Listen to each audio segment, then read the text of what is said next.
السلام علیکم ورحمۃ اللہ وبرکاتہ۔ الحمد للہ رب العالمین والصلاة والسلام علی رسولہ الکریم وعلی آلہ وصحبہ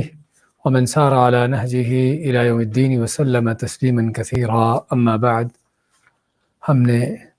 سابقہ درس سورۃ یاسین کی آیت نمبر 38 سے لیا تھا، ان آیات کو دہراتے ہیں۔ اعوذ باللہ من الشیطان الرجیم، والشمس تجری لمستقر لها ذلك تقدیر العزیز العلیم، اور سورج اپنے ٹھکانے کی طرف چل رہا ہے، کہ اپنے ٹھکانے کے اوپر چل رہا ہے، اپنے مدار پر۔ ذلك تقدیر العزیز العلیم، یہ مقدر کیا ہوا ہے اس ذات کی طرف سے جو غالب اور علم والا ہے۔ اس میں بیان ہوا تھا کہ سورج کا مستقر کیا ہے، اس کے دو معنی بیان کیے گئے تھے احادیث کی روح سے، کہ ایک تو یہ کہ اس کا اللہ تعالیٰ کے عرش کی طرف چلنا، یعنی اس کے جو مستقر ہے وہ اللہ کے عرش کے نیچے ہے، جس طرح کہ نبی اکرم صلی اللہ علیہ وسلم نے فرمایا کہ حضرت ابو ذر نے جب آپ سے پوچھا کہ سورج کے ٹھہرنے کی جگہ کیا ہے، تو آپ فرمایا کہ وہ اللہ کا عرش ہے، مستقرها تحت العرش، اللہ کے عرش کے نیچے ہے۔ اور دوسرا معنی، یعنی کہ پہلا معنی کہ اللہ کے عرش کے نیچے ٹھہرنا، اور دوسرا معنی کہ سورج کا اس طرف چلنا، تو اس کی بھی تفسیر سیدنا ابو ذر رضی اللہ عنہ کی دوسری حدیث میں ہے کہ جنہوں نے آپ صلی اللہ علیہ وسلم سے جب سوال کیا کہ سورج، آپ نے ان سے پوچھا کہ سورج کہاں جاتا ہے، تو انہوں نے فرمایا کہ اللہ رسول عالم، کہ اللہ اس کے رسول بہتر جانتے ہیں۔ تو آپ میں کہ وہ اللہ کے عرش کے نیچے جا کے سجدہ ریز ہوتا ہے، اور اگلے دن طلوع ہونے کی اجازت مانگتا ہے، اور ممکن ہے کہ کبھی کسی دن وہ سجدہ کرے، اس کا سجدہ قبول نہ ہو، اور اجازت مانگے اور اس کو اجازت نہ ملے، اور اسے کہا جائے کہ جدھر سے آیا ہے ادھر ہی لوٹ جا۔ تو اور آپ اس آیت کی تلاوت کر کے فرماتے ہیں والشمس تجری لمستقر لها ذلك تقدیر العزیز العلیم۔ تو یہ معنی، تو یہ یعنی کہ دونوں معنی قریب، یعنی کہ قریب قریب ہے، اور دونوں معنی ایک ہی ہیں تقریباً، کہہ لیجئے ایک میں چلنے کا معنی ہے اور ایک میں سورج کے ٹھہرنے کا معنی ہے۔ اور یہ بھی کہ سورج کا وقت جو ہے اللہ نے جو مقرر کیا ہے اس کے چلنے کا، کہ جب تک اس کا چلنا مقدر کیا ہے۔ دوسری حدیث میں یہ معلوم ہوتا ہے کہ سورج نے جب تک چلنا اس کا مقدر ہوا ہے اس وقت تک چلے گا، اور جب اللہ تعالیٰ اس کا یہ چلنے کا سلسلہ ختم کرنا چاہے گا، ختم کر دے گا، تو یہ اس کا مستقر ہے، اس کا ٹھہرنا ہے۔ اور یہاں پر اس اشکال کا ذکر جواب دیا گیا تھا کہ اللہ کے عرش کے نیچے اس کا سجدہ ریز ہونا، اگلے دن کے لیے اس کا طلوع ہونے کے لیے جو ہے اس کی اجازت مانگنا، تو اس کا جواب دیا گیا تھا کہ یعنی کہ کائنات سبھی کے سبھی اللہ کے عرش کے نیچے ہے، اور سورج کا مدار بھی اللہ کے عرش کے نیچے ہے۔ تو چنانچہ ہر وقت یہ ہے اللہ کے عرش کے نیچے ہے، اور ہر وقت اللہ کی بارگاہ میں سجدہ ریز بھی ہے۔ تو اس میں کوئی ایسی اشکال کی بات نہیں کہ جو یہ کہ سمجھ نہ آتی ہو۔ اور بیان ہوا تھا کہ کس طرح کائنات کی ہر چیز جو ہے، چاہے وہ بے جان بھی ہم کو نظر آتی ہو، وہ اللہ تعالیٰ کو سجدہ کرتی ہے۔ والقمر قدرناہ منازل حتی عاد کالعرجون القدیم، اور چاند کہ جس کے ہم نے منزلیں مقرر کی ہیں حتیٰ کہ وہ لوٹ کر پھر پرانی ٹہنی کی طرح، پرانی شاخ کی طرح ہو جاتا ہے۔ اور چاند کی یہ منزلیں جو 28 ہیں، جو مہینے کے شروع سے لے کر چاند کا یعنی کہ ایسا ایسا بڑے ہوتے آنا، اور اس کا مدار بھی یعنی کہ آگے بڑھتے جانا حتیٰ کہ اس کا مکمل ہو جانا مہینے کے درمیان میں، اور پھر مہینے کے آخر میں لوٹ کر پھر اسی طرح اس کا باریک ہو جانا، جس سے کہ اس کے بعد حتیٰ عاد کالعرجون القدیم، کہ یہاں تک کہ وہ لوٹ کر پلٹ کر پھر اسی پرانی ٹہنی کی طرح ہو جاتا ہے۔ اور ارجون کے بارے میں ذکر ہوا تھا کہ کھجور کے خوشہ جس پر ٹہنیاں لگی ہوتی ہیں، اور جن ٹہنیوں پر کھجوریں لگتی ہیں، تو ان ٹہنیوں کو جو ہے ان کو ارجون کا نام دیتے ہیں۔ تو یہ بھی اللہ تعالیٰ کی قدرتوں کی دلیلیں ہیں، سورج کا اس انداز سے مسخر ہونا چلنا، اور چاند کا اس انداز سے چلنا، اور ایک منظم انداز سے ان کا چلنا۔ اس لیے ہمارے کہ للشمس ينبغي لها ان تدرك القمر،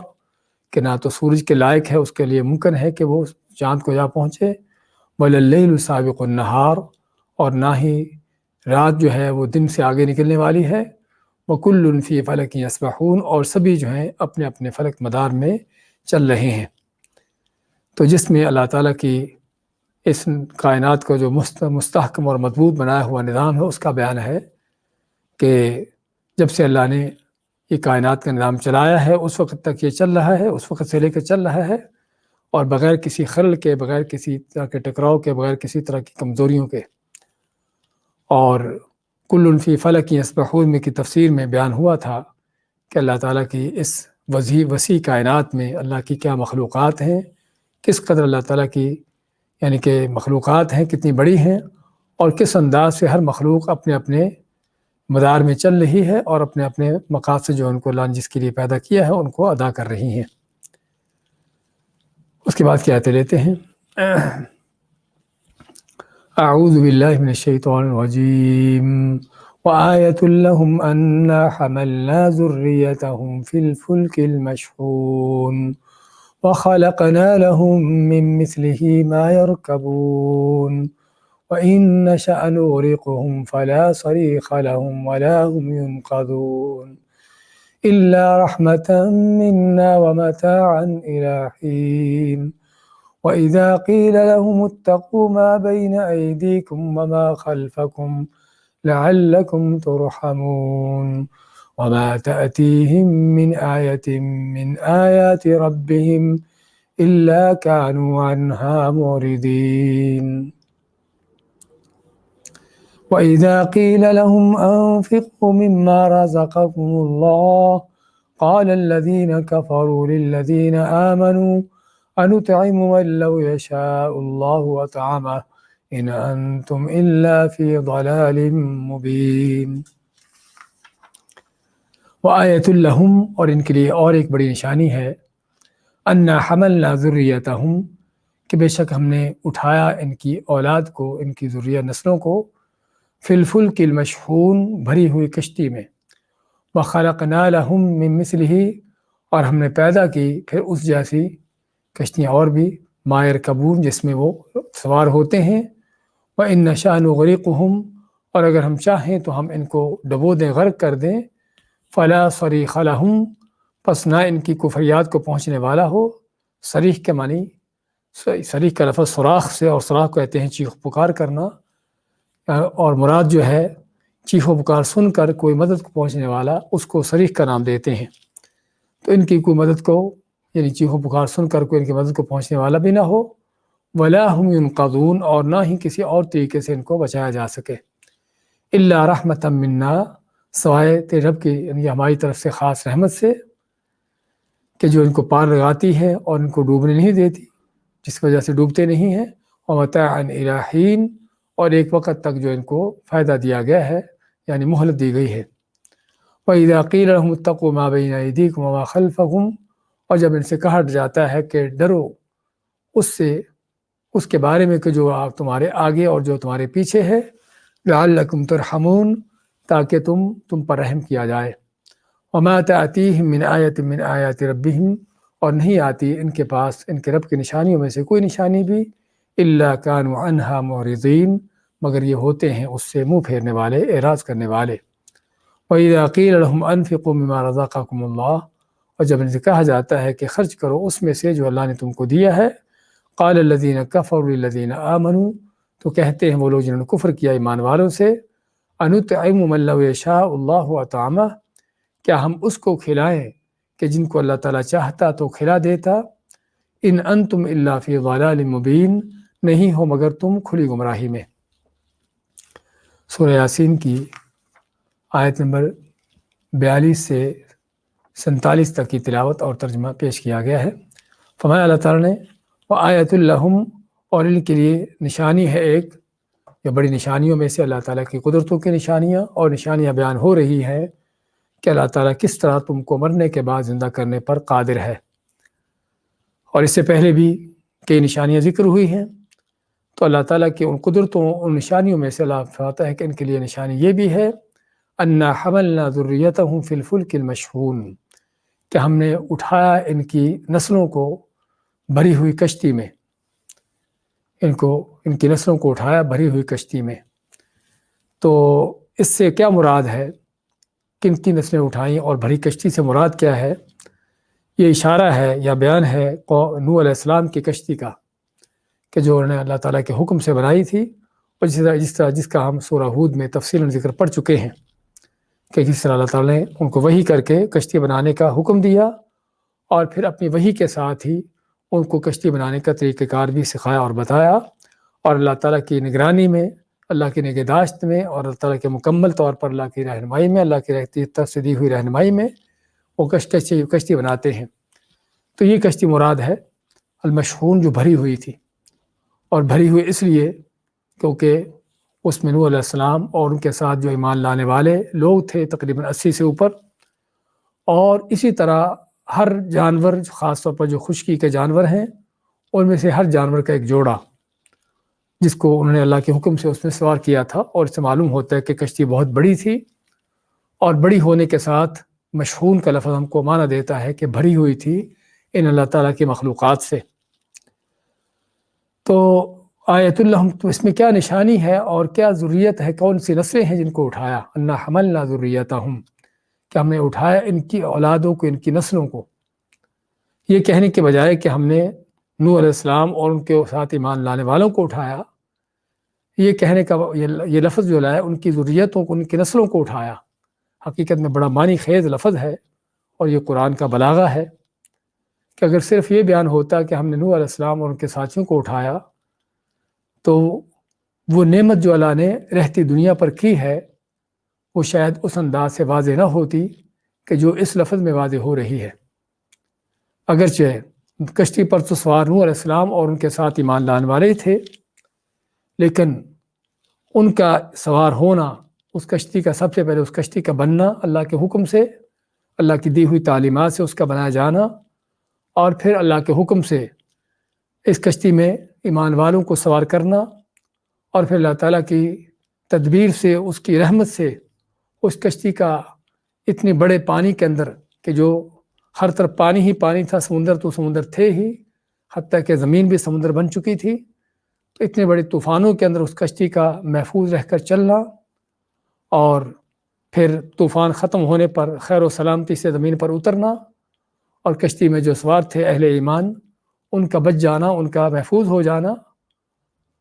اور پھر ان کی نسلوں سے آگے جو ہے نسل انسانی کا، ان سے آگے نسل انسانی جو چلتی ہے، اصل یہ ہے۔ اس لیے یہاں پر ذریہ کا لفظ لا کر اس انسان کے اوپر جو احسان جتلایا ہے، اللہ نے احسان کیا ہے، نوح علیہ السلام کے بعد جو نسلیں چلی ہیں، زمین پر آئی ہیں، قیامت تک جو آنے والی ہیں، ان پر جو اللہ کا احسان ہے اس کا ذکر ہوتا ہے کہ اگر نوح علیہ السلام نہ کشتی بناتے، اور نہ ان کے ساتھ ایمان لانے والے اس پہ سوار ہوتے، اور نہ وہ طوفان سے بچ پاتے، تو پھر نتیجہ کیا ہوتا کہ نوع انسانی وہیں پر ختم ہو جاتی، ڈوب جاتے سبھی کے سبھی، اور سبھی، کیونکہ کافر تو ڈوبنے تھے ہی، اور اگر اہل ایمان بھی نہ بچتے، وہ بھی ڈوب جاتے، وہ بھی شہید ہو جاتے، غرق ہو جاتے، تو ظاہری بات ہے پھر نسل انسانی کا سلسلہ وہیں پر ختم ہو کے رہ جاتا۔ لیکن یہ ساری اللہ کی تدبیریں تھیں، اللہ تعالیٰ کی بلکہ رحمتیں تھیں، کہ جن کی وجہ سے اللہ نے نوع انسانی کو باقی رکھنے کے لیے سارا انتظام کیا، اور اس کشتی کو بنانے کا، اس پر سوار ہونے کا، اور پھر اس کو اپنی نگہداشت میں چلنے کا یہ سارا سلسلہ کیا، اور پھر خیر و سلامتی سے اس کا اترنا، اور پھر نوح علیہ السلام کے ساتھ جو سوار ہونے والے لوگ تھے، ان سے آگے نسل انسانی کا جاری ہونا، کوئی شک نہیں کہ اللہ تعالیٰ کی سبھی بہت بڑی رحمتیں بھی ہیں، نعمتیں بھی ہیں، اور اس میں اللہ تعالیٰ کے بہت بڑی قدرتوں کا بیان بھی ہے۔ جو آیت اللہ، بہت بڑی نشانی کا بیان، وہ نشانی اس انداز سے ہے کیونکہ نوح علیہ السلام کے بعد جو ہے صرف ان پر ایمان لانے والے ہی، انہی کی اولادوں سے ہی آگے اللہ نے نسل چلائی۔ وَجَعَلْنَا ذُرِّيَّتَهُ هُمُ الْبَاقِينَ، جس طرح کہ سورۃ دوسری آیت میں آتا ہے کہ ہم نے ان کی اولاد، ان کی نسل ہی کو باقی رکھا، یعنی نوح علیہ السلام کی نسل ہی کو باقی رکھا۔ بلکہ یہاں پر ایک مزید جو چیز تاریخاً بیان کی جاتی ہے وہ یہ بھی ہے کہ اگرچہ نوح علیہ السلام کے ساتھ 80 سے اوپر مرد اور آدمی سوار ہوئے تھے ایمان والوں میں سے، کہ جس میں نوح علیہ السلام کے خاندان کے علاوہ باقی لوگ بھی تھے، لیکن اللہ تعالیٰ کی حکمت تھی کہ نوع انسانی کے آگے جو ہے ان کی نسلوں کا آگے چلنا صرف نوح علیہ السلام کی نسل سے ہی ہو۔ تو چنانچہ نوح علیہ السلام کے 4 بیٹے تھے، ایک بیٹا تو کافر تھا جو کہ غرق ہو گیا، اور باقی 3 بیٹے حام، سام اور یافث کہ جن سے آگے اللہ تعالیٰ نے انسانی نسل کو چلایا۔ تو اللہ تعالیٰ کی یہ بھی حکمت تھی کہ باقی جو لوگ سوار ہوئے تھے ان کی آگے نسلیں نہ چلیں، اور صرف ان 3 بیٹوں ہی کو نسلوں سے اللہ نے پوری دنیا کو آگے بسا دیا اور پوری زمین کو جو ہے اس سے بھر دیا۔ تو یہ معنی آیت اللہم ان کے لیے بڑی نشانی ہے، اللہ کی رحمت کی بھی، اللہ کی نعمت کی بھی، اور اللہ تعالیٰ کی قدرت کی بھی، کہ انا حملنا ذریتہم کہ ہم نے اٹھایا۔ اور اس میں اس لیے اللہ تعالیٰ نے اس چیز کو اپنی طرف منسوب کیا ہے کہ ہم نے اٹھایا، کیونکہ ساری اللہ کی طرف سے تدبیریں نہ ہوتی تو یہ چیزیں نہ ہو پاتی، نہ کشتی بنتی، نہ اس پہ سوار ہوتے، نہ کشتی محفوظ رہ کے چل پاتی، اور نہ یہ خیر و سلامتی سے طوفان کے بعد اتر سکتے۔ تو نہ حملنا ذریتہم کہ ہم نے ان کی نسلوں کو اٹھایا کشتی میں، فی الفلک المشحون بھری ہوئی کشتی میں، وخلقنا لهم من مثلہ ما یرکبون۔ اور بات صرف اس کشتی پر ختم نہیں ہو گئی، بلکہ وہ کشتی جو ہے ایک ایجاد تھی اللہ تعالیٰ کی نعمتوں میں سے، ایک نئی نعمت کی کہ جو اللہ تعالیٰ نے دنیا میں پیدا کرنا تھی، کہ اللہ تعالیٰ ماتا ہے کہ ہم نے وخلقنا لهم من مثلہ کہ ہم نے پھر ان جیسی اور بنائی ما یرکبون جس پر سوار ہوتے ہیں۔ اور بنانے سے مراد یہاں پر سب سے پہلے تو کشتیاں ہیں، سمندری سواریاں ہیں، سمندری جہاز ہیں، کشتی یعنی کہ بحری جہاز ہیں، اور ان بحری جہازوں کے بھی اللہ نے کن کن مراحل سے انسان کو یعنی کہ اس بات کی سوچ و سمجھ دی، اس بات کی عقل دی کہ ان جہازوں کو کیسے کیسے بنانا ہے۔ پہلے وہ سادہ کشتی، پھر ان پر بادبان لگا دیے گئے، بادبانی کشتیاں بنی، اور پھر ان بادبانی کشتیوں کے بعد جو ہے مشینیں ایجاد ہوئیں، اور مشینی کشتیاں مشینوں کے ساتھ چلنے والی، اور پھر ایٹمی بڑے بڑے جہاز جو اپنے اوپر جو ہے وہ بڑے بڑے اپنے اوپر جو ہے وہ کیا اس کا نام ایک طرح کے ایئرپورٹ بنائے ہوتے ہیں، طیارہ برادر جہاز ہوتے ہیں، اور پھر اس کے بعد بلکہ اس سے بڑھ کر مزید آبدوزیں جو سمندر کے اندر ہی پانی کے اندر ہی چلنے والی، یہ ساری اسی ایک کشتی کے آگے جو ہے وہ اس کی ترقی ہوتے ہوتے اس کے اندر جو ہے اس کا معاملہ بڑھتے بڑھتے یہ یہاں تک جا پہنچا۔ تو یہ بھی اللہ تعالیٰ کی بڑی نعمت۔ تو ایک سب سے پہلے تو سمندری سواریاں ہیں، کشتیاں جہاز وغیرہ جو سمندر میں استعمال ہوتے ہیں، لیکن مثلی ہی سے مراد جو ہے صرف کشتی نہیں بلکہ اس سے اور بھی چیزیں مراد لی جا سکتی ہیں، کہ اور بھی جو اللہ نے انسان کے لیے سواریاں پیدا کی، کہ گھوڑوں اونٹوں کی بجائے اس کی جگہ پر جو اللہ نے طرح طرح کی سواریاں دی ہیں، اور اس کے یعنی کہ کیا کیا اس کے اندر آسانیاں آسائشیں ہیں، اور ان سواریوں کے اندر کس انداز سے مزید ترقی ہو رہی ہے، اور آگے چل کر ابھی ان سواریوں میں کیا کیا نئی چیزیں آنے والی ہیں، وہ سبھی اللہ تعالیٰ کے انعامات ہیں حقیقت میں، جن کو انسان کو جاننے کی ضرورت ہے۔ اسی لیے سورۃ نحل میں اس کا بیان ہوا ہے، جب اللہ نے گھوڑوں اونٹوں ان چیزوں کا ذکر کیا تو ما یخلق ما لا تعلمون کہ اللہ تعالیٰ وہ بھی کچھ ابھی پیدا کرے گا جس کا تم کو علم نہیں ہے۔ اب واقعی ہی سابقہ زمانوں میں علم نہیں تھا، جو آج کے زمانے کی گاڑیاں ہیں، آج کے زمانے کی جو سواریاں ہیں کیسی ہوں گی، اور آگے آنے والے زمانوں میں کیا کیا سواریاں بنے گی، کیا کیا چیزیں بنے گی، وہ بھی ہمارے علم میں نہیں ہے۔ یہ ساری وہ چیزیں ہیں کہ جو اللہ تعالیٰ کی رحمتیں ہیں، اللہ کی نعمتیں ہیں، اور اللہ تعالیٰ کے ہی علم میں ہیں۔ وَخَلَقْنَا لَهُم مِّن مِّثْلِهِ مَا يَرْكَبُونَ اور ہم نے پھر اس جیسی بنائی اور تیار کی کہ جس پر وہ سوار ہوتے ہیں، کہ نوح علیہ السلام کو کشتی بنانے کا طریقہ سکھایا،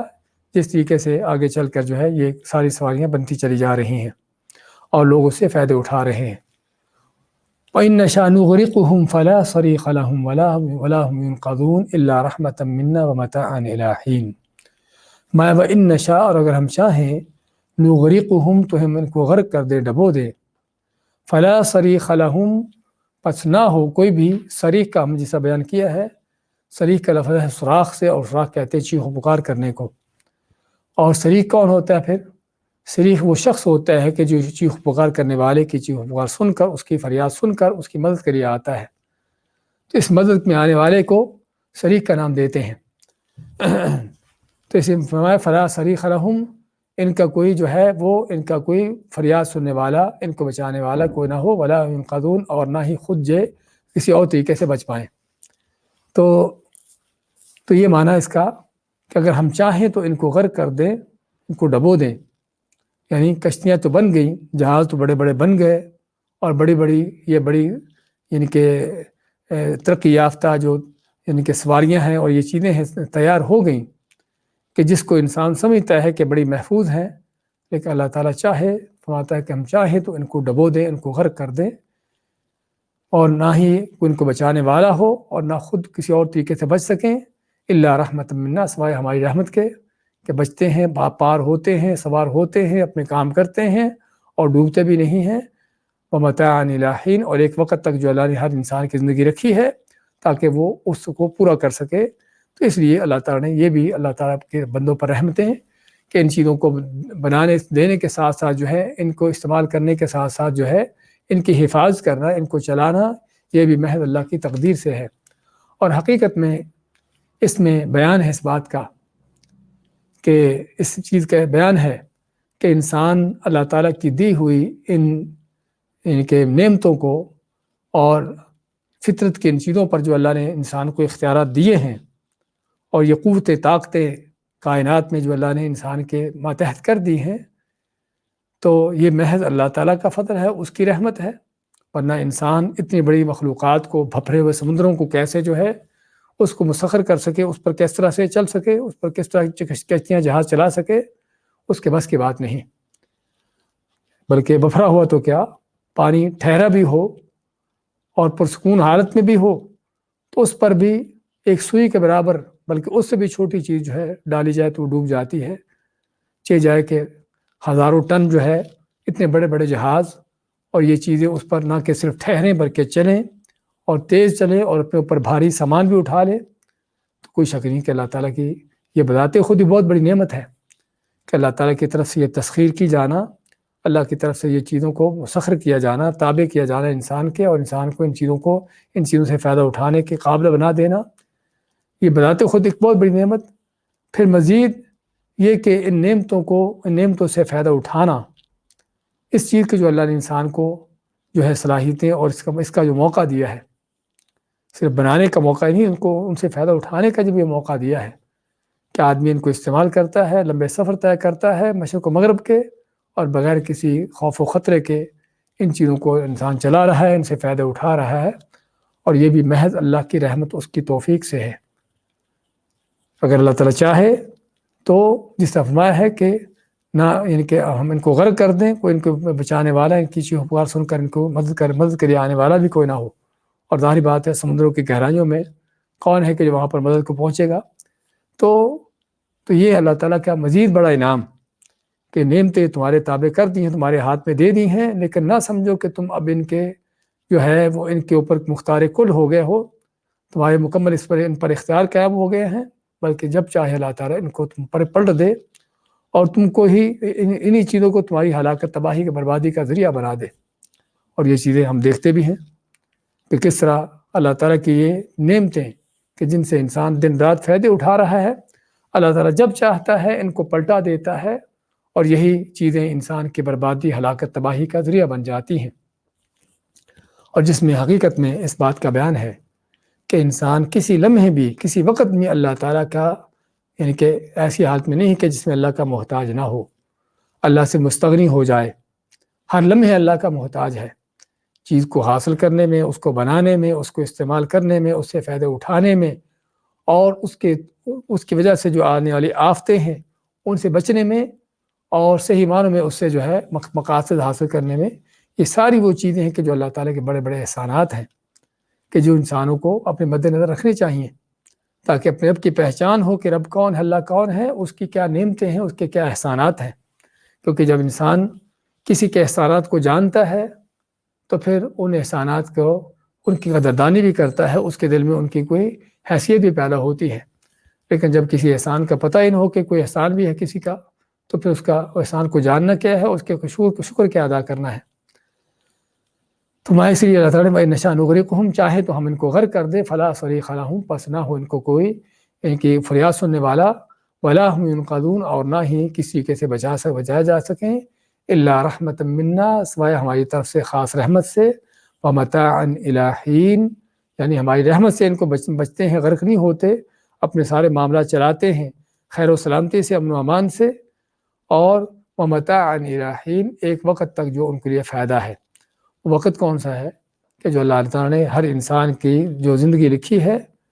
اس کی موت کا وقت جو لکھا ہے اس وقت تک تاکہ انسان جو ہے اپنی زندگی کے معاملات چلا لے، اس سے فائدے اٹھا لے،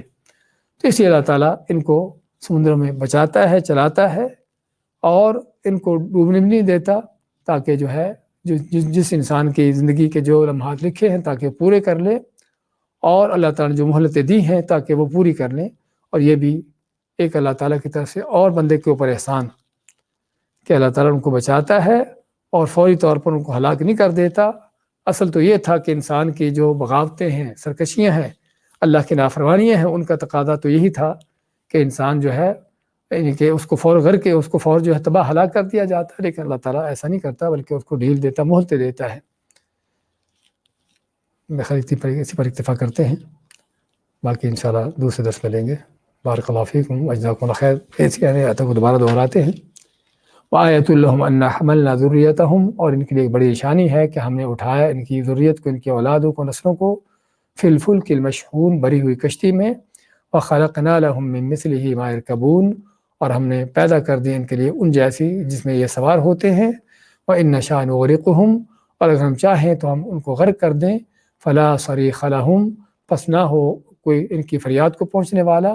ولا ہم ینقذون، اور نہ ہی یہ بچائے جا سکیں، الا رحمتا منا، سوائے ہماری طرف سے خاص رحمت سے، ومتاعا الی حین، اور ایک وقت تک فائدہ پہنچانے کے لیے، یعنی مہلت دینے کے لیے۔ بارک اللہ فیکم۔